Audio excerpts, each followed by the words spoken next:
There was once a man who had 2 sons. The younger said to his father, "Father, I want right now what's coming to me." So the father divided the property between them. It wasn't long before the younger son packed his bags and left for a distant country. There, undisciplined and dissipated, he wasted everything he had. After he had gone through all his money, there was a bad famine all through that country, and he began to hurt. He signed on with a citizen there who assigned him to his fields to slop the pigs. He was so hungry he could have eaten the corn cobs and the pig slop, but no one would give him any. That brought him to his senses. He said, "All those farmhands working for my father sit down to 3 meals a day, and here I am starving to death. I'm going back to my father. I'll say to him, 'Father, I've sinned against God. I've sinned before you. I don't deserve to be called your son. Take me on as a hired hand.'" He got up and went home to his father. When he was still a long way off, his father saw him. His heart pounding, he ran out, embraced him, kissed him. The son started his speech. "Father, I've sinned against God. I've sinned before you. I don't deserve to be called your son ever again." But the father wasn't listening. He was calling to the servants, "Quick, bring a clean set of clothes and dress him. Put the family ring on his finger and sandals on his feet. Then get a grain-fed heifer and roast it. We're going to feast. We're going to have a wonderful time. My son is here, given up for the dead and now alive. Given up and for lost and now found." And they began to have a wonderful time. All this time, his older son was out in the field. When the day's work was done, he came in.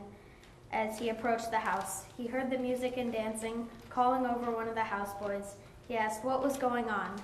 He told him, "Your brother has come home. Your father has ordered a feast, barbecued beef, because he has him home safe and sound." The older brother stalked off in an angry sulk and refused to join in. His father came out and tried to talk to him.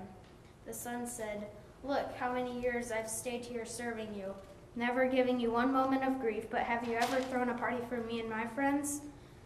Then this son of yours who has thrown away all his money on whores shows up, and you go out with an all-out feast?" His father said, "Son, you don't understand.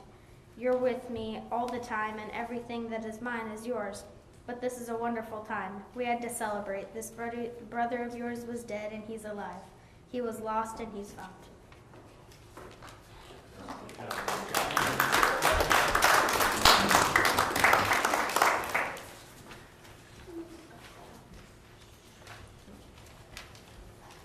So today I'm going to talk to you about second chances. We all make mistakes in life.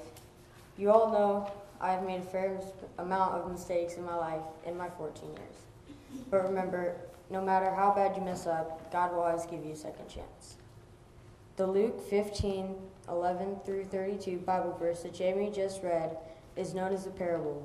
A parable is defined as a simple story with a moral or religious purpose, which was told by Jesus. This particular parable is known as the parable of the lost son, or the prodigal son. Being prodigal is the same as being reckless or wasteful or extravagant or uncontrolled. In this story, the younger prodigal son asked for his inheritance early from the father.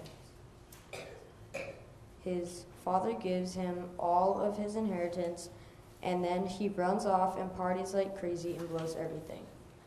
He was immature and rebellious. He bought crazy amounts of food, lavish things, and even hookers. This dude went wild, and when the famine came, he ran out of money and became very poor and couldn't even eat. Luke 15:16 says, "We would gladly have filled himself with the pods that the pigs were eating, and no one gave him anything." This guy had less than the pigs that he cared for. When he was at his lowest point, he decided to go back to his father and comes home, and his dad gives him a second, just about everything he asked for, including a party. So, as most of you know, I don't have my phone right now. It is because I lied to my parents about stupid stuff. I got in big trouble and lost a lot of privileges. But like the father in the story, my parents have given me a second chance.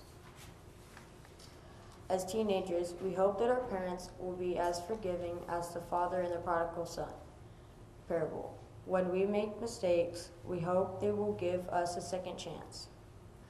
Please draw your attention to the Jesus on Facebook video that Julius is about to put up.